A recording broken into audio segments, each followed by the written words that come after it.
Welcome back नाज़रीन। शहर कायद में इस वक्त क्राइम का इंडेक्स को ज़्यादा बढ़ता हुआ दिखाई दे रहा है। इसी तरह हम बात करें कराची के इलाके ज़िला मलीर की, तो वहाँ पर भी कुछ क्राइम इंडेक्स ज़्यादा बढ़ता हुआ दिखाई दे रहा है। दूसरी जानिब वहाँ देखा हमने ट्रांसफ़र पोस्टिंग का सिलसिला शुरू हो चुका है। ज़िला मलीर के कई थानों में inspector, assistant, sub inspector, head constable, constable के तबादले किए गए हैं। क्या वजूहत सामने आई हैं तबादलों की? अचानक से जो ट्रांसफ़र पोस्टिंग, क्या वाकई नॉर्मल जो इनके चेंजेस होते हैं पुलिस के तबादलों के अंदर वो किए गए हैं? इस पर बात करेंगे। हमारे टेलीफोन में मौजूद है Asad Zaidi, chief reporter K21 news. Asad, क्या वाकई हमने देखा ये नॉर्मली ट्रांसफर पोस्टिंग हुई है या कोई बड़ी वजूहत सामने आई है जिस तरह से हम शहर कायद के अंदर अक्सर देखते रहते हैं? बिस्मिल्लाहिर्रहमानिर्रहीम। देखिए, मुताबिक कि हम पिछले कुछ अर्से से देख रहे हैं कि मुतवातिर पुलिस के अंदर तब्दीली का एक अमल जारी है। कभी ऊपर के लेवल के अफसरान तब्दील हो रहे हैं, तो फिर कहीं हमने देखा कि नीचे के लेवल पे अफसरान की तब्दीली हुई। फिर हमने देखा कि जब स्पेशल ब्रांच की कोई रिपोर्ट आती है तो फिर उसके बाद एक और चीज होती है कि लोग सस्पेंड किए जाते हैं, वो पुलिस वाले सस्पेंड किए जाते हैं जिनके नाम आते हैं उस रिपोर्ट के अंदर। और फिर आज एक अमल दोहराया गया और उसमें ये पहले नुमान सिद्दीकी साहब ने किया था जब वो DIG थे ईस्ट में, कि उन्होंने इस तरह मुख्तलिफ थानों की नफरियों को मुख्तलिफ इलाकों में शफल किया था। इस शफलिंग से एक फायदा सिर्फ ये हासिल होता है कि अगर कोई पुलिस का अफसर, कोई भी एहलकार किसी एक थाने में मुतवातिर मौजूद है, वो उस जगह पे अगर उसके मरासिम किसी से अच्छे हैं तो दूसरे लोगों को मौका देकर वहां लाया जाता है, ताकि अगर कोई ऐसा ऑर्गेनाइज क्राइम या ऐसी अगर स्ट्रीट क्राइम नहीं रुक पा रहा किसी भी वजह से, तो शायद नए आने वाले लोग जो हैं उस इलाके में जाकर अपना लोहा मनवाने की कोशिश करें। और इसी की एक कड़ी आज हमने देखी कि SSP मलीर ने, इरफान बहादुर साहब ने बहुत सारे थानों में शफलिंग की और उसका सिर्फ मकसद ये था कि जिन इलाकों में ज्यादा क्राइम की, डकैती की वारदातें बढ़ गई और फिर ये स्ट्रीट क्राइम की वारदातें बढ़ गई, उन वारदातों को कंट्रोल करने का ये एक और मैकेनिज्म है जिसको अपनाया गया। और उसमें फिर हमने देखा कि आज 3 SHOs की भी तब्दीली हुई और 3 जिम्मेदारियां तब्दील करके दूसरे लोगों को दी गई। जिस तरह स्टील टाउन में जो SHO थे उनको फिर शाह लतीफ लाया गया और फिर 2 नए लोगों को जिम्मेदारियां दी गई। अच्छा असद, क्या सूरत नजर आती है? हम देखते हैं अक्सर जब जहाँ पे क्राइम कंट्रोल नहीं हो रहा था वहाँ पे तबादले और तकर्रियाँ इस तरह से की जाती हैं, तो जिन लोगों को लाया जा रहा है, जिन पुलिस एहलकारों को या अफसरान को लाया जा रहा है, उनको नई पोस्टिंग यहाँ पे दी जा रही है, तो उनका बैकग्राउंड है ऐसा कि वो यहाँ पे आके क्राइम को कंट्रोल करने में मुआविन साबित होंगे?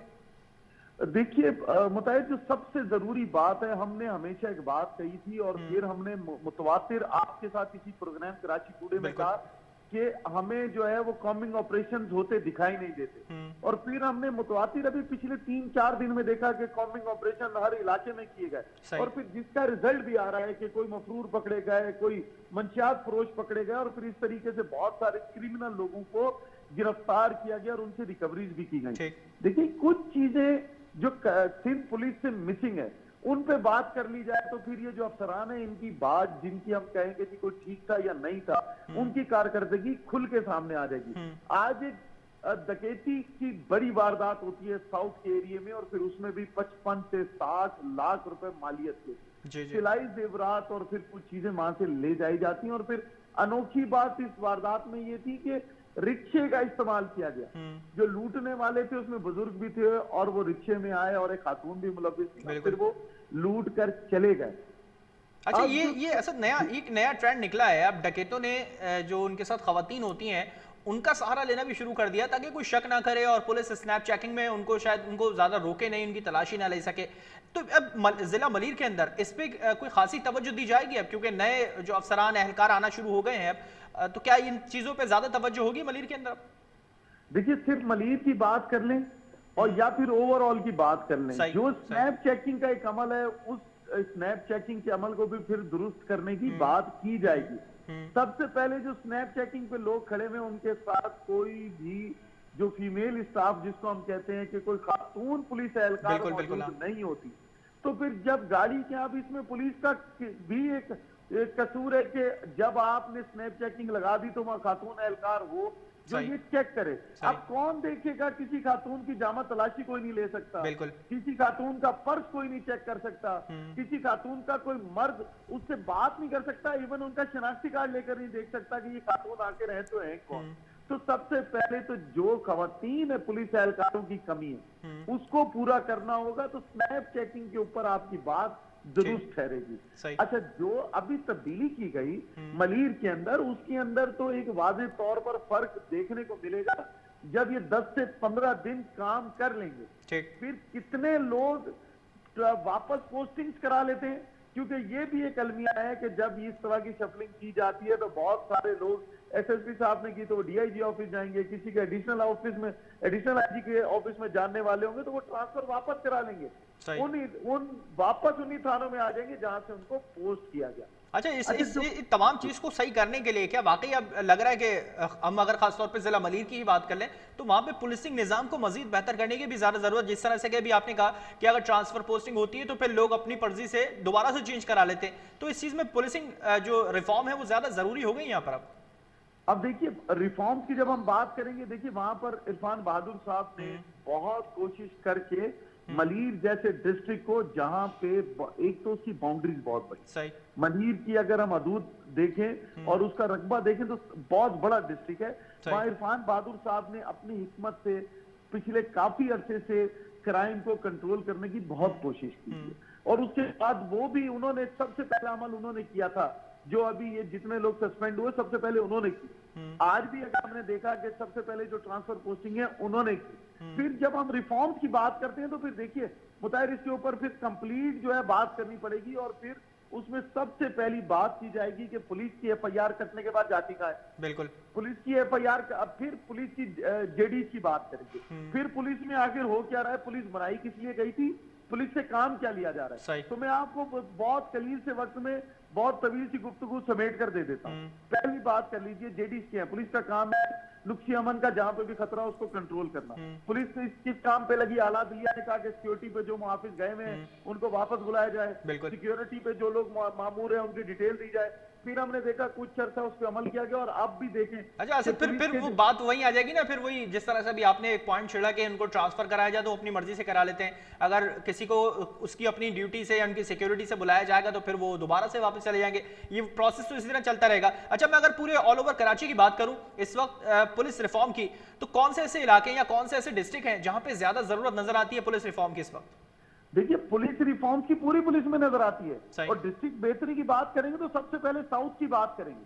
जब पुलिस रिफॉर्म की बात करेंगे, देखिए पहले मैं पुलिस रिफॉर्म की बात कर लेता हूं, फिर डिस्ट्रिक्ट साउथ की कर लेता हूं, क्योंकि पुलिस को समझने की जरूरत है जिसको नहीं समझा जा रहा आज भी सिंध के अंदर, और ये मसला रहेगा। जो लोग बात करते हैं कि तनख्वाहें इक्वल कर दें, तनख्वाहें इक्वल नहीं की जा रही, मराद दे दें, मराद नहीं दी जा रही, व्हीकल्स दे दें, व्हीकल्स नहीं दी जा रही, एडवांस टेक्नोलॉजी दे दें, एडवांस टेक्नोलॉजी नहीं दी जा रही। फिर डिस्ट्रिक्ट साउथ सबसे पोश एरिया डिस्ट्रिक्ट साउथ का है।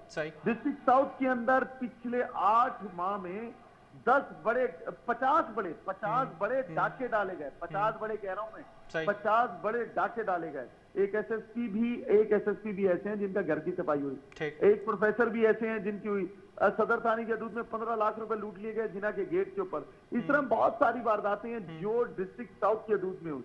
तो डिस्ट्रिक्ट साउथ में देखिए पुलिस के साथ डिफेंस की जो सिक्योरिटी है वो भी मौजूद है, लेकिन डिस्ट्रिक्ट साउथ में हो क्या रहा है, डिस्ट्रिक्ट साउथ में डीआईजी कौन है? अच्छा, शायद ये तमाम चीजें ऐसी हैं कि तकरीबन ये सिर्फ डिस्ट्रिक्ट साउथ नहीं है, हम अगर पूरे कराची को देखें तो वहां पे भी कुछ ऐसा ही है। अच्छा, ये वो केसेस हैं जो आप तक पहुंचते हैं और फिर हमसे अवाम तक पहुंचते हैं कि कितने केसेस या कितनी वारदातें ऐसी हुई रिपोर्ट हुई हैं, और कितने वाकयात ऐसे हैं जो शायद रिपोर्ट ही नहीं होते हैं किसी डर की वजह से, किसी खौफ की वजह से। एक आम शहरी अगर किसी गली के कोने से गुजर रहा है और वहां पे पुलिस मोबाइल देखता है तो वो दूसरा टर्न ले लेता है डर के मारे कि वहां मैं जाऊंगा कुछ ना हो सकता है, चेकिंग के नाम पे कुछ भी हो सकता है, जो चाय पानी का हम देखते हैं अक्सर लफ्ज इस्तेमाल किया जाता है वो हो जाएगा। खौफ, एक डर अंदर मौजूद है लोगों के अंदर। बेसिक रिफॉर्म क्या ज्यादा जरूरी नजर आती है पुलिस के अंदर, जिसको चेंज करने से शायद अवाम जो है एक अच्छा मुहाफिज पुलिस एहलकार को समझ सके अपने लिए? देखिए मुताहिर, इस पे फिर मुफस्सिल गुफ्तगू लम्हात में करनी पड़ेगी और मैं फिर वो कर देता हूँ। सबसे पहले तो जेडीज की जब बात करेंगे, पुलिस के अंदर पढ़े लिखे लोग जितने भी मौजूद हैं, जो निचला तबका है, एक फार्मूला तय था कि देखिए सिपाही जो है वो मैट्रिक तक आएगा, फिर एएसआई जो है वो उसके लिए ग्रेजुएशन होगी, लेकिन अब हम देख रहे हैं कि यार इतना म्यार वो हो गया है कि एक मास्टर्स किया हुआ शख्स भी जो है वो सिपाही लगकर वहां खड़ा हुआ। सबसे पहले तो यूनिफॉर्म की बात करते हैं। फिर अभी आपने बात की कि देखिए चाय पानी किसने कंट्रोल करना है, अफसरान का काम है। अफसरान बिल्कुल। अब हमने देखा है कि पहले हम देखते थे कि अफसरान में रोडों पे कहीं ना कहीं मिल जाते थे। अब किसी भी रोड पे किसी अफसर को खड़ा हुआ दिखा दें, सिर्फ जो सजा मिलेगी वो एसएचओ से लेकर सिपाही की मिलेगी, सब इंस्पेक्टर इंस्पेक्टर से लेकर सिर्फ एक सिपाही की मिलेगी। ऊपर के अफसरान की बात कौन करेगा? DSP, SP, SSP, DIG, additional IG, ये तमाम लोगों की बात कौन करेगा? फिर जो चीन एक जो अभी झींगा मुश्ती चल रही है, जो कराची में स्पेशली चल रही है, अफसरान एक अफसर आ रहे हैं, दूसरे जा रहे हैं, एक अफसर को मनपसंद अफसर चाहिए, दूसरे को दूसरा चाहिए। अब जो बात रिफॉर्म्स की है, देखिए कि जेडीसी के अमन अमान को कंट्रोल करे, पुलिस लगी हुई है सिक्योरिटी करने पे। पुलिस का काम था कि उन चीजों को देखे। एक एक्ट बना दिया गया कि जमीनों पे अगर कोई कब्जा सरकार की जमीन पे करेगा तो उसके लिए एंटी इंक्रोचमेंट फोर्स ही पूरी बना दी, उसका एक्ट भी बना दिया जिसमें 25 साल की सजा है। लेकिन पुलिस से आप क्या काम ले रहे हैं? पुलिस अगर किसी का कब्जा होगा तो एंटी इंक्रोचमेंट फोर्स नहीं आएगी। ठीक है, यानी काम क्या लेना चाहिए पुलिस से, लेकिन हम काम क्या ले रहे हैं। बहुत शुक्रिया असद ज़ैदी, आप मौजूद थे टेलीफोन लाइन पे और तमाम चीज़ों पे रोशनी डाल रहे थे जो इस वक्त कराची में पुलिसिंग के निज़ाम के ऊपर थी। और इसके साथ साथ ज़िला मलीर में जो थानों में तब्दीलियाँ की गई हैं, क्या वाकई तब्दीली करने से ज़िला मलीर में तमाम क्राइम को रोका जा सकता है?